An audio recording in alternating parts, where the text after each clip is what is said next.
Bonjour, c'est Claire-Lise. Et voilà notre audio sur le couple sacré. Ah, ben oui, on l'attendait celle-là. Qu'est-ce que je vais bien pouvoir vous dire? J'ai petit stress de démarrage. Bon, déjà, hein, le sacré, c'est quoi? Pouf. Le sacré, c'est quoi? C'est, peut-être si moi je peux le définir comme ça, c'est quand le divin s'incarne dans la matière. Ça devient du sacré.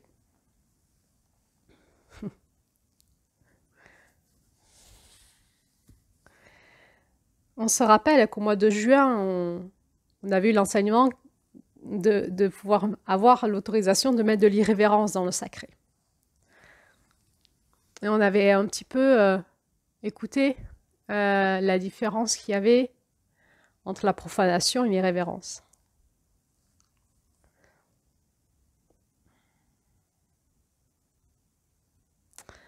Bon.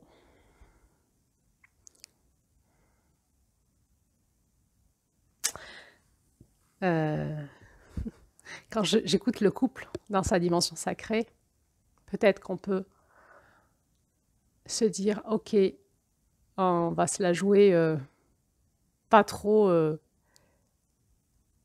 vous savez, être sérieux, la messe, qu'on peut aussi y mettre de la révérence et en rire et en jouer.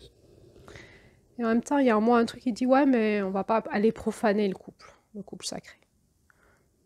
Et en même temps, dans celle qui aime toute chose, tout est ok. Tout est ok. On avait vu dans les audios précédentes sur le couple hein, que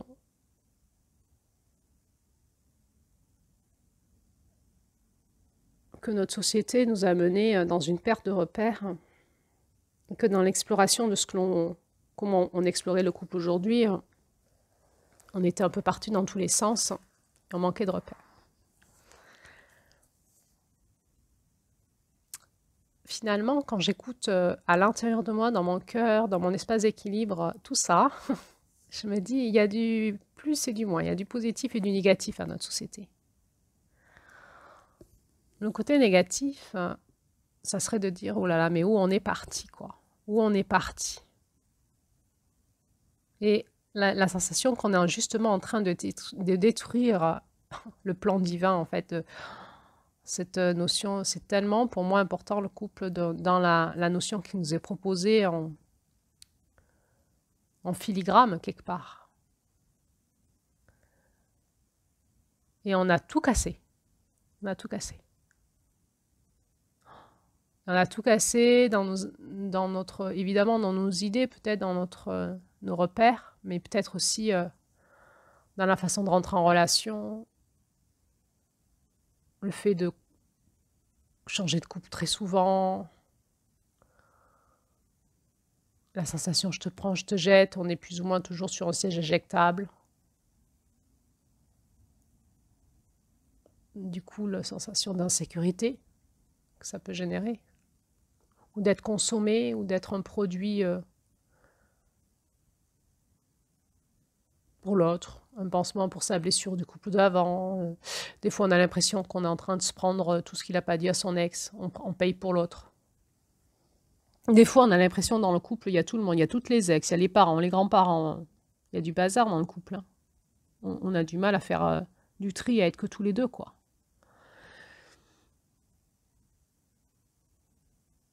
Puis ça devient hyper compliqué dans tous les sens. Et puis, même au niveau de la sexualité, on reviendra.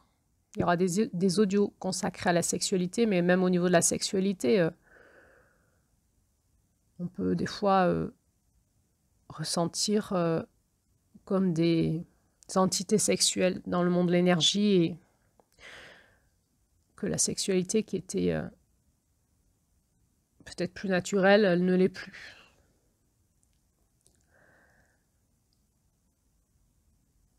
On a perdu peut-être dans toutes ces blessures le lien l'un à l'autre, la connexion de cœur, la connexion des corps sexuels, la connexion des regards, des sourires. de la présence.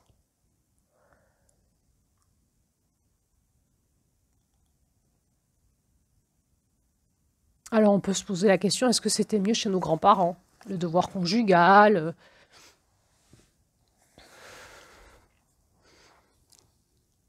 le patriarcat. On n'était parfois pas en couple par amour, mais par volonté du père ou voilà, des différentes familles, ou par raison en fait. Les lois religieuses. Alors c'est pour ça que j'ai envie de dire, ben peut-être pas. Et peut-être que finalement, quand je regarde mes grands-parents, ou mes parents, ou mes ancêtres, hein, je me dis, est-ce qu'ils étaient plus heureux en couple que nous aujourd'hui? Et je me dis, ben oui, j'ai la sensation que le fait qu'il y ait un cadre énorme les poussait quelque part à un moment à aller dans cette intelligence de l'amour.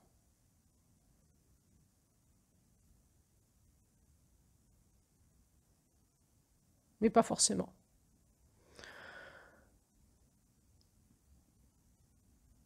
Du coup, quand je vais dans mon cœur, je me dis, rien n'était mieux que rien.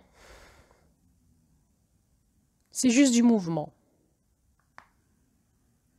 C'est comme le flux de l'eau, de la mer, des mouvements sous-jacents, des flux et des reflux qui font des vagues. Des fois ça saute, des fois ça s'apaise, des fois. Et du coup, ça crée aussi des trucs positifs, tout ça.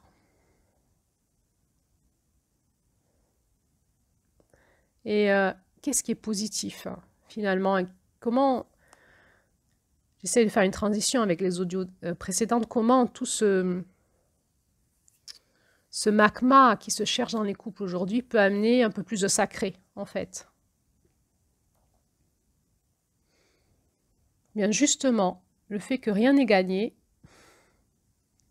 que l'autre ne m'appartient pas, peut créer déjà cette notion de liberté à être et de ne pas rester dans un espace où j'ai pas de liberté. Du coup, ça peut inviter petit à petit à aller plus dans le respect de l'autre, parce que si je ne le respecte pas, il va partir.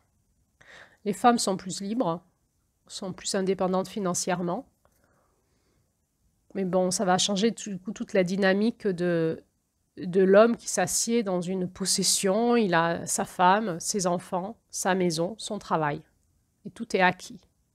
Ben, tout ça, non, c'est plus acquis du tout. Elle peut partir quand elle veut, elle peut prendre les enfants, il peut perdre sa maison, bref, ça peut se remanier en permanence.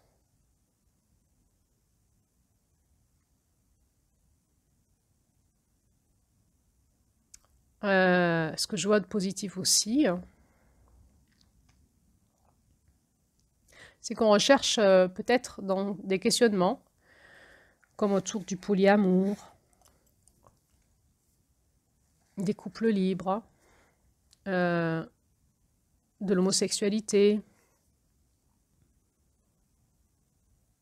en s'affranchissant des règles et des lois et en écoutant la dynamique du désir, de l'élan, de l'envie, de créer du lien avec l'autre et de l'intime,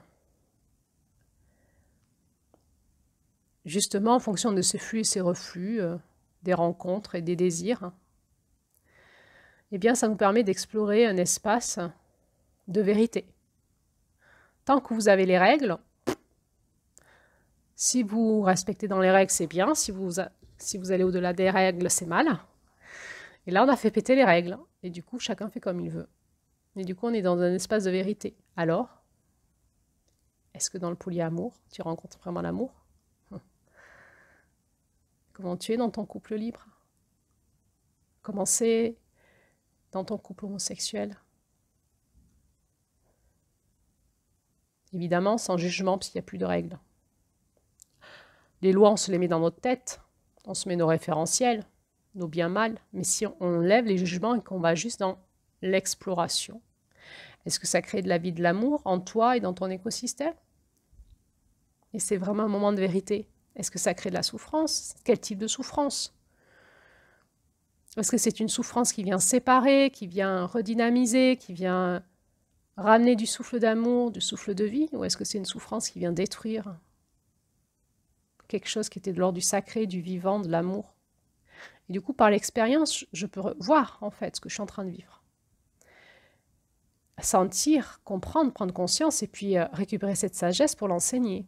Jusqu'à présent, avec les lois de couple données avant mai 68 par une société patriarcale et religieuse, eh bien, évidemment, chaque personne qui était en dehors des lois, on le dénonçait comme étant le fauteur. Et c'était mal. Aujourd'hui, la société nous impose de ne plus juger, d'accueillir dans nos familles, dans notre cercle familial, les homosexuels, les transgenres, le libertinage, le polyamour.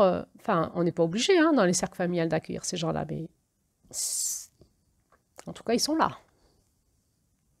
C'est OK pour la société. C'est peut-être pas OK pour nos lois familiales, mais c'est OK pour la société. Donc ça nous bouscule.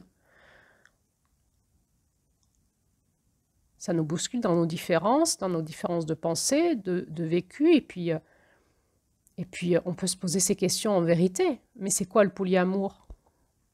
Ah, là on est face plutôt à un don Juan qui va avoir plein de femmes et pas s'engager. C'est pas du polyamour. OK. Alors on le nomme comment? Du coup, redéfinir ce qu'on vit, redéfinir nos élans. Ah, il y en a qui font des triplettes, un trouble, pardon, triplette, un trouble, qui se mettent à 3 ensemble. OK, on écoute. C'est une période, c'est une période, c'est toute une génération ou plusieurs générations qui vont expérimenter quelque chose pour aller quelque part. L'intelligence, elle va ressortir de l'expérience. L'expérience va nous donner de la sagesse. La sagesse va nous donner l'intelligence de nos profondeurs qu'on va pouvoir retransmettre aux générations qui suivent. Et là, on est dans un magma d'expérience pour plusieurs générations, probablement. Et dans tout ça, on cherche l'intelligence de l'amour et du cœur. Alors des fois, on se brûle, des fois, on se casse. Des fois, on a l'impression d'être libre, on s'enferme, on se fait happer, on se fait manipuler, on se fait manger par le coyote. On en ressort tout cassé, tout mal, tout pas bien, tout. Mais c'est pas grave. Enfin, c'est pas grave. Avec un œil qui dézoome, c'est pas grave. Avec l'œil du zoom, ça fait super mal. Ça peut être terrible sur le moment. Mais ok, qu'est-ce que j'ai vécu? Comment je me suis fait avoir? Et c'est intéressant d'avoir ces témoignages. C'est intéressant parce qu'on commence à voir les témoignages des transgenres qui regrettent d'avoir fait leur transition, par exemple.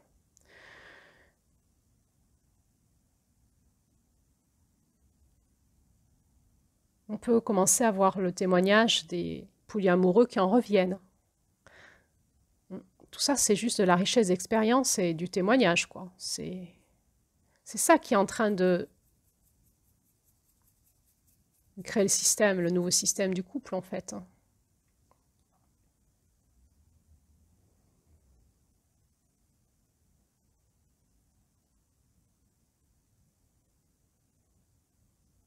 Alors, c'est quoi le divin? Le divin, c'est difficile à dire. Il y a un plan divin. Il y a un plan divin d'amour dans le couple. Bon, personne ne peut dire qui sait c'est quoi le divin. Et le sacré, c'est l'expérience du divin dans la matière pour retrouver le plan. Alors, des fois, on désacralise, des fois, on met de l'irrévérence dans le sacré, des fois, on sent qu'on est dans le sacré. C'est de l'expérience, le sacré.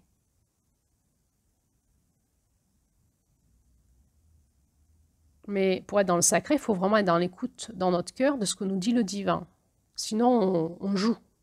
On dit, je suis dans la sexualité sacrée, je travaille mon féminin sacré, mon masculin sacré, je vais vers le couple sacré, mais on ne sait pas de quoi on parle, puis on n'a pas envie d'y aller, puis on est en train de manipuler une énergie pour faire semblant que ça fait bien, parce que je suis dans un groupe où ça fait bien de dire ça, un effet de mode. Et puis tout le monde ne sait pas de quoi on parle, du coup c'est mystérieux, ça donne du narcissisme. Et puis du coup, comme on ne sait pas de quoi on parle, on peut faire des cercles de femmes sur le sacré, des postcards sur le féminin sacré, qui peut attirer des hommes ou des femmes, se dire c'est quoi ce truc. Et puis on peut se faire de l'argent, on peut se faire une réputation. Et puis on peut devenir un maître dans le sacré, et puis... En fait, être dans le sacré, c'est être juste dans l'intelligence, enfin, excusez-moi, pas dans l'intelligence, être juste dans la volonté de l'écoute du divin. C'est de l'humilité. Je ne sais pas c'est quoi le sacré. Je vais juste à chaque instant demander au divin de me dire. C'est une attitude de prière, d'écoute, d'éveil.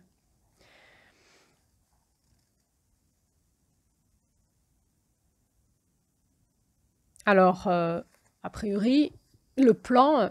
Déjà, le plan, il a prévu des corps, je ne vais pas me faire des amis là, de sexes différents.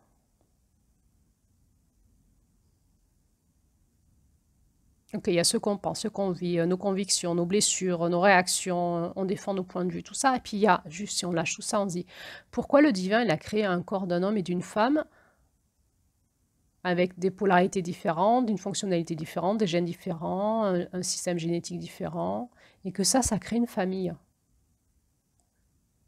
Pourquoi aujourd'hui on doit manipuler tout ça pour faire des mères porteuses, pour faire des dons de sperme, etc., pour créer une famille, alors que parce qu'on a des corps qui sont les mêmes. Juste si on revient à la base, si on simplifie tout, notre ego, tout, nos trucs en réaction, tout, nos blessures, tout ça, et qu'on revient juste à la base, regardons juste. Ça sert à quoi d'avoir deux corps différents?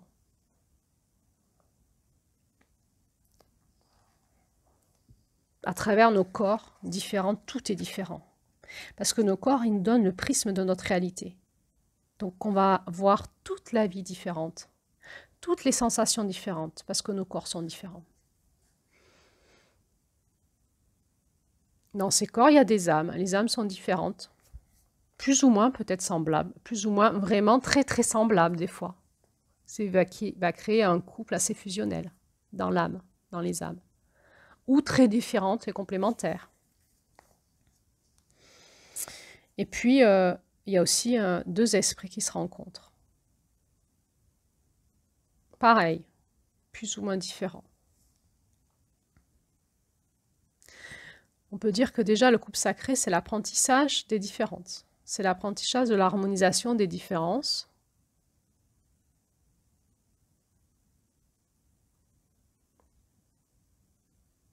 Vous savez, vous connaissez le livre « Les femmes viennent de Mars et de Vénus ». Vous l'avez lu peut-être, ou vous trouverez sur YouTube des mises en scène en théâtre, des sketchs. Je sais que certains d'entre nous n'aiment pas quand on discute des couples et qu'on va dans la caricature. Ah, mais ça, c'est caricatural. Moi, j'aime bien aller dans la caricature quand c'est autant complexe. Ça permet de pousser à l'extrême, de simplifier. Il faut simplifier à un moment, parce que c'est trop complexe, en fait, et on ne va pas y arriver, quoi. Si on pousse l'extrême si on pousse le complexe dans sa simplification à l'extrême, et si on le pousse dans la caricature, ça soulage des fois. On s'y reconnaît dedans, franchement. Vous ne croyez pas? Ça peut nous aider déjà à comprendre comment on fonctionne dans nos différences. Et se dire, ok, alors il n'y a pas de problème, en fait, c'est juste qu'on est différents et on va déjà apprendre à s'aimer dans nos différences, à s'accepter dans nos différences, au lieu de tout le temps se fustiger. Hein? C'est vraiment très énervant pour une femme d'être face à un homme. Ah, il ne fonctionne pas comme nous, quoi. Qu'est-ce que c'est énervant. Et on passe nos séances et nos cercles de femmes à critiquer les hommes. Ça nous fait du bien aussi. C'est très pénible, cette différence. Il ne comprend pas, il ne réagit pas comme moi, il ne voit pas les choses comme moi, il ne me comprend pas. C'est très pénible. Ça crée la souffrance. Ben oui, ben il est différent. On est en couple. Ça va nous forcer à communiquer. La mère de janvier. Ah, elle est là encore, celle-là. Elle est en face de nous. Elle nous rappelle, coucou, je suis là, reviens au centre. Juillet, au centre, tu es obligé de passer par janvier pour revenir au centre. Communication dans nos différences. Si on veut être en couple, dans un couple durable qui va vers le sacré, nous sommes obligés de communiquer parce que nous sommes différents. Nous sommes différents. Nous ne sommes pas semblables. Nous allons être obligés de communiquer. Et on voit dans le conte de janvier qu'il y a plein de techniques de communication. Je crois que c'est un moment, le gorille, hein, qui imite, qui mime. Et parfois, on va apprendre à communiquer avec notre compagnon ou notre compagne. Ça s'apprend. Il y a des techniques de communication. Il y a plein de façons de faire. On peut utiliser le mime, on peut faire des dessins, des schémas. Il faut apprendre à communiquer pour entrer dans la mise en commun. Le couple, c'est une mise en commun de nos différences. Il faut accepter nos différences. C'est la base. Et aller dans le respect. Chacun a une place. Ça fonctionne différemment. On le voit dans ce conte. L'homme et la femme ont des places différentes. Ils fonctionnent différemment. Ils vont prendre leur place. Et quand ils sont dans le sacré, qu'ils sont en place, dans leur différence et dans leur rôle de différence, et qu'ils mettent en commun, il va y avoir comme un orchestre, comme un chant de louange, comme un orchestre qui va commencer à chanter l'harmonie, dans la différence et dans l'amour. Chacun sa place. Chacun va accepter dans ce face-à-face et ensemble la différence. Et on est totalement différents. On le reverra dans la sexualité. Il en parle, ce conte différente dans la circulation de l'énergie. Mais c'est parce qu'on est différents dans nos polarités énergétiques, il y a une circulation d'énergie qui se fait en nous.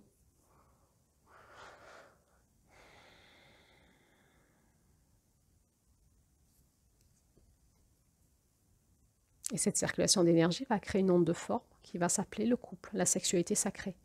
On y reviendra sur un autre audio. Mais là, restons sur juste la notion de couple. Ce conte, je trouve, nous donne 3 règles qui sont importantes. Le respect. D'abord, le respect. C'est les 3 médecines nécessaires à toute relation, qu'elle soit de couple ou d'amitié, par exemple, ou la relation avec nos enfants. Le respect. Il ne peut pas y avoir de relation qui va vers le sacré s'il n'y a pas de respect. Le respect total de qui tu es, de qui je suis, de ce qui est, et de ce que nous sommes ensemble. Ça, c'est vraiment une médecine, ça prend beaucoup de temps à l'acquérir pour soi et avec l'autre. Et dans le respect, je ne vais pas attendre que l'autre me respecte. Je ne vais pas l'exiger et le lui reprocher. C'est pas ça le respect. Je vais apprendre à me faire respecter. Je vais apprendre à me faire respecter. Alors au début, je ne sais pas faire. Je hurle, je dis non, je tempête, j'accuse. Pas ça. Comment je peux être cette grande dame qui attire le respect et l'honneur? Comment je peux me faire respecter par mon compagnon ou par ma compagne? C'est en moi que je vais chercher ça. C'est dans mon redressement, c'est dans mon masculin. C'est dans ma façon de sortir de la dualité, de me positionner, d'avoir une parole juste, un positionnement juste, des actions justes, une responsabilité. C'est aussi de savoir dire non. À quoi je dis non, à quoi je dis oui. Quand je te dis non, pourquoi je dis non à ça, à quoi je dis oui. Des fois, vous savez, il y a des gens qui disent « Ah, cette personne, elle force le respect. » C'est un peu ça, l'idée. Mais ça se travaille en nous, ça. C'est aussi créer de l'admiration chez l'autre. Hein? Forcer le respect, c'est aussi créer de l'admiration. L'autre, quand il est en contact avec nous, il n'a pas envie de nous dominer ou de nous fragmenter. Il est dans une posture d'honneur, de rendre honneur, d'honorer, parce qu'on est respectable. Alors ça se travaille, hein. Sur tous les plans. Vous pouvez reprendre toute la roue de février, parce que si on ne respecte pas notre onde de forme sacrée, l'autre ne nous respectera pas. Donc il faut déjà trouver en nous qui on est, hein, notre identité profonde. Et du coup, vous pouvez faire dérouler la roue de mars à juillet sous l'angle du respect. Et en juillet, vous allez savoir vous faire respecter. Ok. Une fois qu'il y a le respect, et il va falloir le maintenir, ce respect, entre nous. Il va falloir le maintenir. C'est le travail dans le couple sacré, c'est ça. Il y aura la confiance. Une fois qu'il y a le respect, on va pouvoir passer à l'étape de la confiance.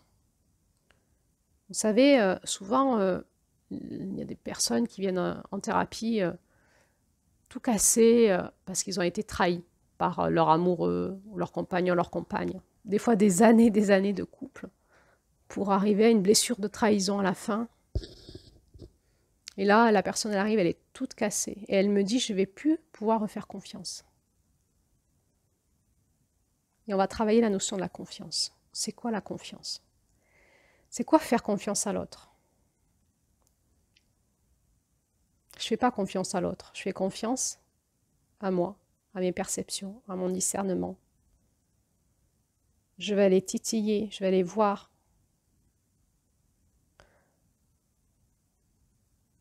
Et à un moment, en me connectant aussi à ces espaces du divin, la terre, le ciel, le cœur, en utilisant ces prières chamaniques, en me connectant à toutes les directions, à tous les espaces, je vais aller voir en moi. Qu'est-ce que ça dit de cette situation-là?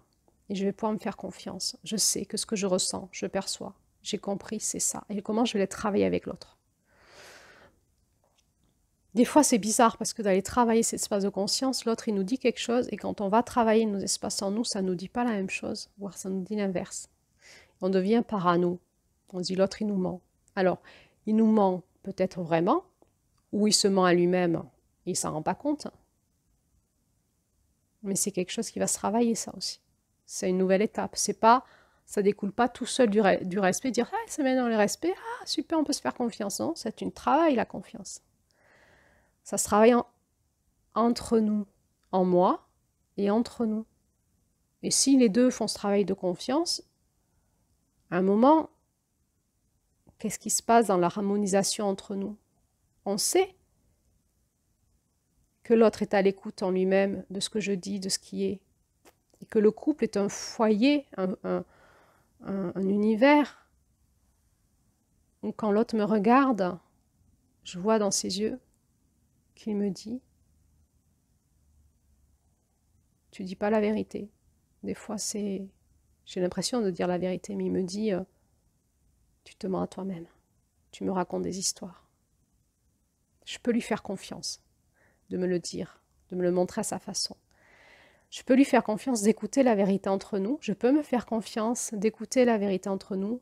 Et je peux faire donc confiance à notre couple d'être dans la vérité. Ça veut dire quoi? Ça veut dire tendre vers. Travailler ça ensemble.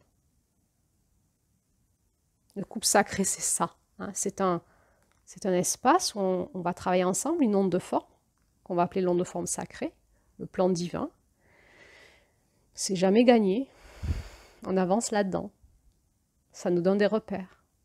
Mais c'est toujours dans l'écoute du divin en moi que j'y arrive. J'écoute ce que me dit la terre, ce que me dit le ciel, ce que me dit mon cœur, ce que me dit tous les différentiels de regard auxquels je peux me connecter. Qu'est-ce que me dit mon centre et comment je vais pouvoir mettre en commun avec mon compagnon, ma compagne, dans l'espace du couple, la rencontre par la communication de ces deux vérités pour faire la vérité du couple. Et donc, ça se travaille et puis un jour, on est dans la confiance. Ça veut dire quoi? C'est comme le respect. Ça veut dire qu'au début, c'est une mise en travail et à un moment, ça s'est intégré et c'est là et on en récolte les fruits. Il y a un éveil. Il y a un éveil de respect, un éveil de confiance. On le travaille, c'est pas évident. À un moment, on va l'intégrer et ça sera là. Et on va en récolter les fruits et on va pouvoir passer à l'étape d'après. Et l'étape d'après, c'est l'intimité. L'intimité des corps, l'intimité des cœurs, l'intimité des âmes, l'intimité des esprits. Et là, on est dans le couple sacré. C'est quand nos intimes se rencontrent pour créer le couple sacré. Dans le respect et la confiance. Et il y a quelque chose, comme un chant qui va s'élever dans l'univers de notre couple, qui va honorer et louer l'intelligence du divin, par l'odeur que l'on dégage ensemble. Évidemment, ça c'est un terrain favorable, un terreau favorable pour une famille où il y a de l'amour qui circule, du respect, de la confiance et de l'intimité, et une famille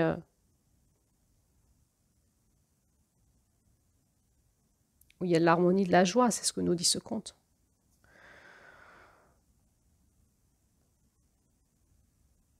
cet homme incarnait les 3 médecines nécessaires à toute relation, le respect, la confiance et l'intimité. Chien à plume comprenait l'importance d'établir une base solide de respect mutuel pour engendrer la confiance. Il savait que lorsque confiance et respect sont présents, dans n'importe quelle relation que ce soit, l'intimité et le partage des désirs du cœur peuvent fleurir, étant enracinés dans un terrain fertile.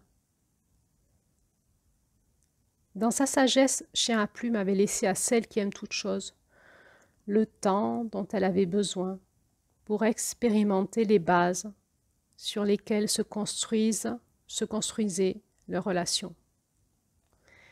C'est à partir de cette base forte et attentive dans leur entente mutuelle que l'attirance sexuelle s'était naturellement épanouie.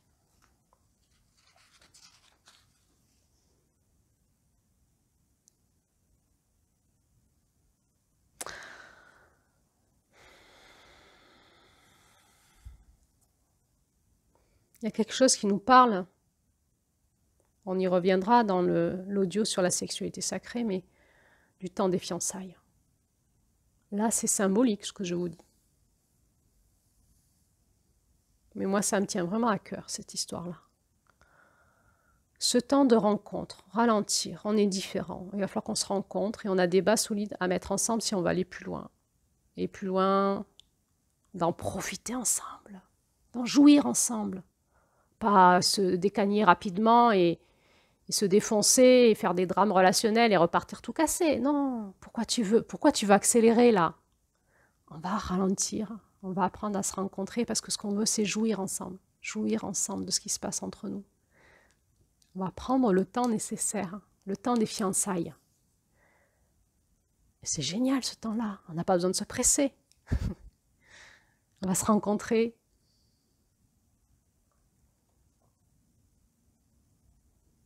On va parler ensemble. On va se découvrir dans nos personnalités, dans nos pensées, dans nos désirs profonds. Est-ce qu'on est bien ensemble? Est-ce que nos corps sont détendus dans la présence l'un de l'autre? Bon, on voit qu'à un moment, elle n'en peut plus. Ça commence à chauffer. C'est bon signe. Mais laissons ce feu se mettre à chauffer dans la femme.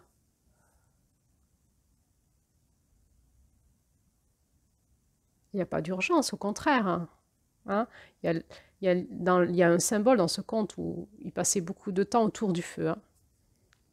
Ce feu réanimer ce feu des cœurs, ce feu de l'amour, dans tous nos espaces. Hein?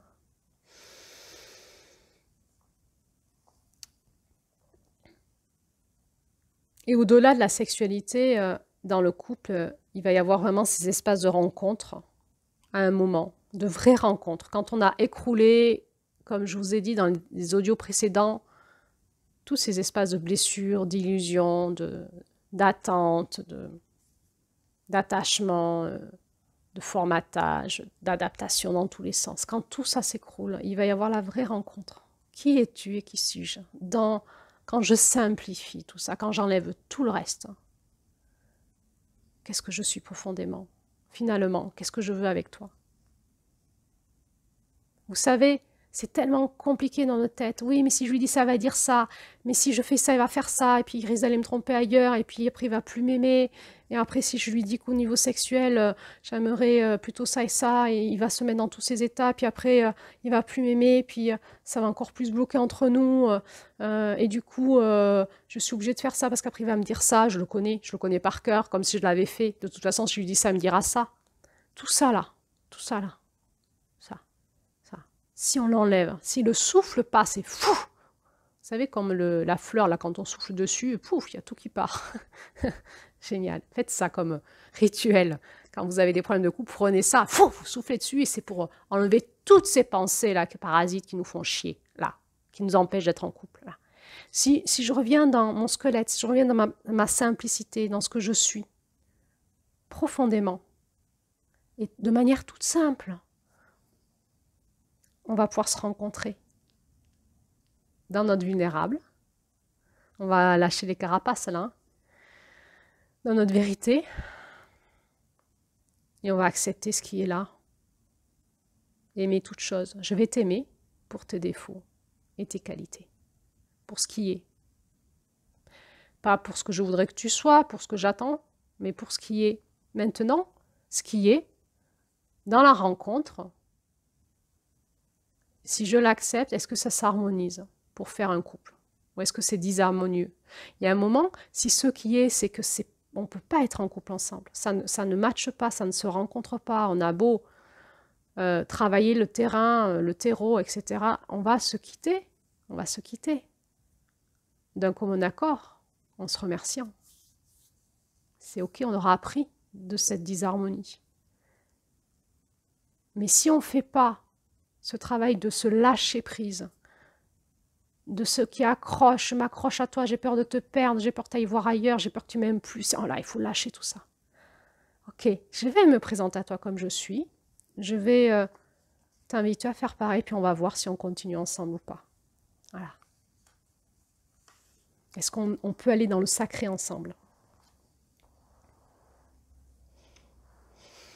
Et alors, à un moment, on va peut-être se donner les moyens, les conditions favorables pour s'harmoniser. Pas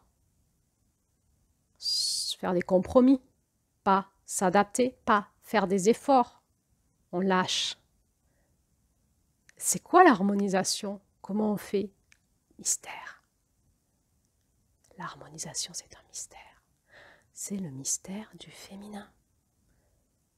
Ouais, mais du coup, on fait comment? Chut. On ne fait plus rien. Ça va se faire tout seul. Dans l'acceptation et le lâcher-prise. Ah oui, on va vivre des effondrements de l'ego. Hein. Plein de choses qu'on voulait, qu'on faisait, qu'on exigeait, qu'on pensait, qu'on projetait. Qu'on pensait pour l'éducation des enfants. Et on voulait partir en vacances là, et la maison, et les projets de maison. Tout va s'arrêter. On ne veut plus rien. On veut simplifier, regarder ce qui est entre nous et voir si ça peut s'harmoniser. Ça veut dire quoi, voir si ça peut s'harmoniser? On se laisse du temps dans le respect, la confiance, l'intimité, pour voir s'il y a une harmonisation qui se fait. L'harmonisation des contraires, l'harmonisation de la différence, l'harmonisation des complémentaires. Et si ça se fait, alors, on est en train de vivre le couple sacré. Ah, c'est autre chose. Ça n'a plus rien à voir avec ce que c'était avant. Et les autres, ils vous regardent et ils disent « Oh, vous avez trop de la chance.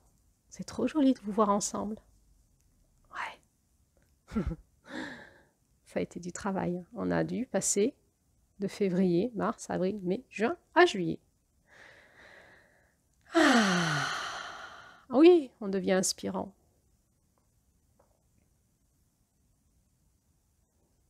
Et on peut expliquer par où on est passé, les étapes. Et là, il va se passer une période d'éveil dans le couple, d'éveil dans le sacré.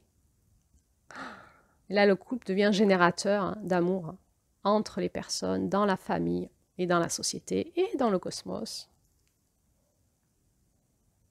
Alors, dans ce travail, dans ce processus d'éveil, on va continuer à tourner dans la roue. C'est pas accompli, hein. Ça va tourner, la roue elle tourne, et on va repasser par des périodes dans ces nouvelles roues, dans ces nouveaux états entre nous, de dépendance entre nous, de contre-dépendance, d'indépendance, et puis de co-création, l'interdépendance qui est la sagesse du Nord. Hein. Mais c'est-à-dire qu'on ne sera jamais tout le temps dans la co-création, c'est-à-dire que ce sont des étapes qu'on accepte de passer sans plus s'y accrocher, c'est les étapes de la vie. Et dans tout nouveau cycle, on va repartir dans une bulle fusionnelle. On s'aime trop, on a besoin trop l'un de l'autre, on a envie d'être ensemble, c'est ok. C'est-à-dire que ça sera différent de la dépendance affective, égotique et tout. Là, c'est de nouveau une alchimie, toutes les hormones de bonheur arrivent, c'est reparti pour un tour, on retombe amoureux l'un de l'autre, c'est hallucinant. On en a la conscience, et puis par contre, quand de nouveau, ça titille un petit peu sur nos égos, on apprend à continuer à maintenir le respect, la confiance, l'intimité, on apprend. On travaille ça ensemble. On va en acquérir petit à petit la maîtrise. Ce sera plus de la dépendance affective, ça sera des étapes d'autonomie dans l'éveil du couple sacré. Des étapes d'autonomie, une étape, première étape dépendance, contre-dépendance, deuxième étape, troisième étape indépendance, quatrième étape interdépendance, co-création. Et du coup, il y a des moments, on se sentira trop bien ensemble dans la fusion, des fois on en aura marre, l'autre et tout, machin. Ensuite, on dira, on est bien tout seul, hein, on prend un peu de la distance l'un de l'autre, chacun fait des trucs de son côté, puis ensuite on va se retrouver, on sait ça, on connaît ça, ça sera plus des problèmes. Sur certaines choses, on sera indépendant, sur d'autres, on sera fusionnel, sur d'autres, on n'aura plus trop envie d'être ensemble là-dessus. Et tout ça, c'est une alchimie en permanence. Quand on écoute notre centre, en fait, c'est plus un problème. C'est un travail d'équipe qui est en train de se créer dans l'éveil, parce que la roue, elle tourne. Alors on n'aura plus peur de basculer de nouveau, on est dans une période de fusion, et on sait qu'on va défusionner un moment, c'est ok. Et on en profite, on en a la jouissance, on s'amuse, on s'éclate. On joue avec tout ça, on danse avec tout ça. Ensemble. On sait très bien que quand il y en a un qui démarre, qui va vite dans une évolution, ça va nous bousculer.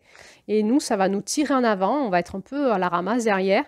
Éventuellement, carrément, un moment, on va le dépasser. On va fuser devant et on va tirer l'autre avec nous. On n'est pas toujours au même moment, au même endroit. C'est le couple. Et à un moment, ça devient une danse, c'est plus un problème, c'est ok. Et on va en avoir la jouissance.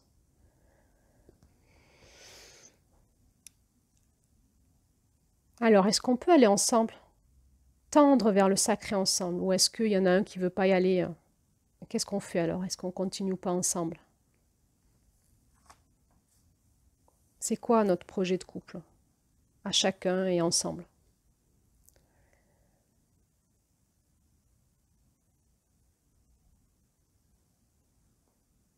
Est-ce qu'on démarre ensemble ou pas? Est-ce que moi je démarre toute seule ou toi tout seul et on va déjà travailler le respect? Comment je me fais respecter? On regarde ce qui se passe dans le système, le système couple. Le fait de déjà travailler le respect, la différenciation, laisser le souffle d'amour passer, se reconnecter au divin, se remettre en prière, écouter ce que nous dit le divin en nous, il n'y a que ça. Écouter ce que nous dit le divin en nous. C'est dur, hein, c'est plus notre ego, c'est plus notre référence. On va avoir un écroulement du moi égotique et on va avoir un éveil du soi spirituel en nous et on va proposer ça à notre couple. On verra si ça nous amène à nous harmoniser. Je ne suis pas obligée d'attendre que l'autre démarre, je peux déjà démarrer toute seule. Ça va mettre en alchimie mon couple. On verra. Peut-être qu'à un moment l'autre il démarrera aussi ou pas. C'est le mystère de la relation. La relation elle est mystérieuse. Il y a quelque chose qui se passe entre nous qui c'est de l'ordre du féminin. Et ça, on ne peut pas le contrôler, on ne peut pas le comprendre. Mais c'est là. Alors, première astuce pour aller un peu plus dans un couple sacré, travailler déjà la notion du respect. Et après de la confiance, et après de l'intimité, chaque chose en son temps. Et vous pouvez déjà le faire tout seul, vous n'êtes pas obligé d'attendre que l'autre démarre et de l'accuser, l'autre de jamais démarrer et de ne pas vouloir. Et puis il y a des moments où, dans votre positionnement, dans le mois de Mars, dans cette posture du Mars, en écoute du divin en vous, en sortant de la dualité, en écoute de la justice divine, ça deviendra évident, vous prendrez des positionnements évidents. Peut-être des changements intérieurs de vous, peut-être c'est vous qui allez lâcher des formes d'exigence, ou au contraire, il y a vraiment des noms que vous allez poser et des demandes de changement, peut-être dans la sexualité, peut-être dans votre façon de vivre, je ne sais pas. Mais si vous parlez de votre espace divin, en ayant dépassé la dualité, en vous positionnant dans votre espace qui est juste en vous, forcément, ça va faire bouger le système du couple, et puis on verra où l'harmonisation vous amène, et si elle est possible. Simplement, pour aller dans le couple sacré, il faut vraiment avoir envie d'écouter le divin et de dire oui au souffle de l'amour. Oui, je rechoisis l'amour, en moi et avec l'autre, et dans mon couple. Et c'est possible, même si j'ai l'impression de ne plus l'avoir, même si la braise du feu s'est éteinte, même si je me sens totalement déconnectée à l'autre. C'est possible que si le souffle d'amour passe, que tout change et tout se réanime. Alors, je le choisis. Je l'écoute.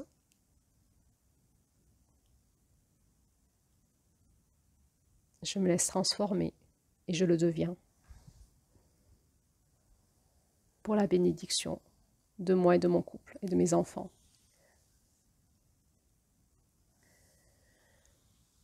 Eh bien, j'ai envie de rigoler et de dire Amen. Ainsi soit-il. Je vous ai fait un beau prêche là. Allez, laissons-nous aller au souffle de l'amour, de la vie, dans le concret. Waouh, ça nous amène ensemble. Vous n'êtes pas seuls. On est beaucoup à écouter ces notions-là et à travailler dans ce four alchimique de l'énergie du yi, de l'amour du couple, à travailler en nous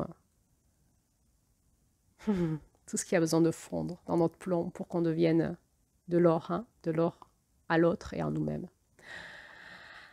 Alors il va y avoir encore 3 audios sur le couple pour comprendre comment harmoniser nos différences ensemble dans le couple.